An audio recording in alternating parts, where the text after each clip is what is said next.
जिस regional cinema ने भारतीय फिल्मों की नींव रखी, वो बाहुबली और केजीएफ के दौर में क्यों पीछे है? सुपरस्टार कल्चर की कमी से लेकर डिस्ट्रीब्यूशन के खिलाड़ियों की बेरुखी तक, आइए जानते हैं आज के वीडियो में टॉलीवुड के बदलाव की कहानी। दोस्तों, वीडियो में आगे बढ़ने से पहले प्लीज मेरे चैनल को सब्सक्राइब करके बेल आइकन को जरूर प्रेस कर दीजिएगा। तो चलिए दोस्तों, वीडियो को शुरू करते हैं। जब भारतीय सिनेमा के इतिहास के पन्ने पलटे जाते हैं, तब सबसे पहला नाम दादा साहब फाल्के का तो आता ही है, जिन्होंने देश में फिल्म निर्माण की नींव रखी थी। लेकिन अगर सिनेमा के स्वर्ण युग की बात करें तो बंगाली सिनेमा का कद हमेशा सबसे अलग और ऊंचा रहा है। एक जमाना था जब ऋत्विक घटक, सत्यजीत रे, मृणाल सेन और तपन सिन्हा जैसे महान निर्देशकों की सोच अपने दौर से कई साल आगे चलती थी। उत्तम कुमार और सौमित्र चटर्जी की अदाकारी का जादू ऐसा था कि पूरा देश उनका कायल था। सेट डिजाइनिंग से लेकर राइटिंग, म्यूजिक और सिनेमा की बारीकियों तक टॉलीवुड यानी बंगाली सिनेमा हमेशा से पूरे देश के लिए एक ट्रेंड सेटर रहा है। लेकिन आज दौर बदल चुका है। आज जब रीजनल सिनेमा की गूंज पूरी दुनिया में सुनाई दे रही है, तब सबसे पहला नाम साउथ सिनेमा का आता है। आज के दौर में तेलुगु इंडस्ट्री और कन्नड़ सिनेमा जिस तरह से ग्लोबल लेवल पर अपनी धाक जमा रहे हैं, उसने सिनेमा का पूरा गणित ही बदल दिया है। बाहुबली, RRR, केजीएफ और कंतारा जैसी फिल्मों ने ये साबित कर दिया कि भाषा अब एंटरटेनमेंट की राह में रोड़ा नहीं है। मलयालम सिनेमा भी अपनी कहानियों और नेचुरल एक्टिंग के लिए देश विदेश में दाद बटोर रहा है।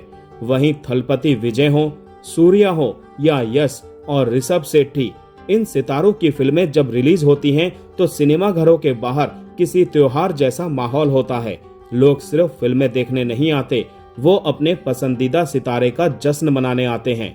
लेकिन इस पूरी पैन इंडिया और ग्लोबल क्रांति के बीच एक सवाल हर फिल्म प्रेमी के मन में जरूर उठता होगा कि जिस बंगाली सिनेमा ने बॉलीवुड को विमल रॉय, ऋषिकेश मुखर्जी, बासु चटर्जी से लेकर आज के दौर में अनुराग बासु और सुजॉय घोष जैसे दिग्गज दिए, जिसने इंडियन सिनेमा के क्राफ्ट को तराशा, वो कमर्शियल और पैन इंडिया की इस रेस में आखिर इतना पीछे क्यों रह गया? आखिर क्या है वो वजह जिन्होंने बंगाली सिनेमा की रफ्तार पर ब्रेक लगा दिया? आइए इसे आसान और दिलचस्प तरीके से समझने की कोशिश करते हैं। दक्षिण भारत या बॉलीवुड में सिनेमा सिर्फ मनोरंजन नहीं है, वहाँ स्टारडम एक धर्म की तरह पूजा जाता है। चिरंजीवी की एंट्री पर थिएटर्स में सीटी बजती है। सलमान खान की ईद रिलीज का फैंस महीनों इंतजार करते हैं। प्रभास, थलपति विजय, यश या ऋषभ शेट्टी का स्क्रीन पर आना ही बॉक्स ऑफिस पर करोड़ों की गारंटी बन जाता है। बंगाली सिनेमा यानी टॉलीवुड में टैलेंटेड एक्टर्स की कोई कमी नहीं है, लेकिन वहां वो larger than life superstar culture नहीं बन पाया। फैंस में अपने पसंदीदा स्टार के लिए वो जुनूनियत या मास ऑडियंस की दीवानगी नहीं दिखती, जो अकेले दम पर सिनेमा घरों के हाउसफुल के बोर्ड टंगवा दें। दर्शक फिल्मों को पसंद तो करते हैं, लेकिन स्टार के नाम पर थिएटर टूटने वाली भीड़ वहां नदारद दिखती है। दूसरा पॉइंट है कमर्शियल काम बॉलीवुड में और आर्ट बंगाली में।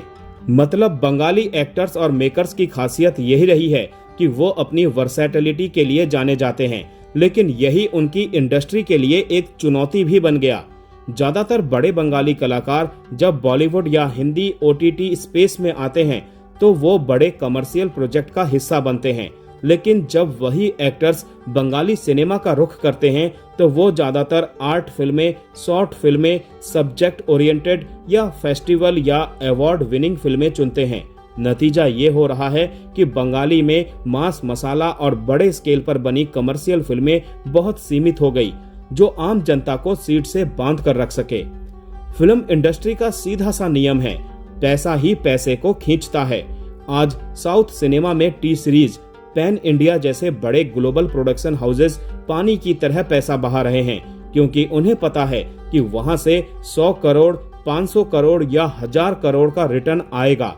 बंगाली सिनेमा के साथ दिक्कत यह है कि जब तक वहां बॉक्स ऑफिस पर 50 करोड़ या 100 करोड़ के बड़े आंकड़े नहीं दिखेंगे, तब तक कोई भी बड़ा नेशनल या इंटरनेशनल प्लेयर वहां भारी भरकम बजट लगाने से हिचकिचाएगा। बड़े प्रोडक्शन हाउस और ग्लोबल डिस्ट्रीब्यूशन नेटवर्क का साथ न मिलने की वजह से बंगाली फिल्में वेस्ट बंगाल के दायरे से बाहर पैन इंडिया लेवल पर प्रमोट ही नहीं हो पाती। बंगाली सिनेमा के नीचे रहने का एक बड़ा कारण भाषा और दर्शक के नजरिए में भी है। दक्षिण भारत के मेकर्स ने सालों पहले समझ लिया था कि हिंदी पट्टी में उनकी फिल्मों की भारी मांग है, तो उन्होंने अपनी फिल्मों को हिंदी में डब करके टीवी और यूट्यूब के जरिए देश के कोने कोने में पहुंचा दिया।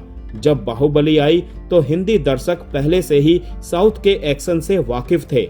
दूसरी ओर बंगाल का दर्शक वर्ग काफी हद तक हिंदी भाषा और हिंदी कंटेंट को सहजता से अपना लेता है और आसानी से कंज्यूम करता है। यही वजह है कि बंगाल के थिएटर्स में बॉलीवुड फिल्में तो छप्पड़ कमाई कर लेती है, लेकिन बंगाली फिल्मों को अपनी ही मिट्टी में डबिंग या पैन इंडिया मार्केटिंग की वो जरूरत लंबे समय तक महसूस नहीं हुई।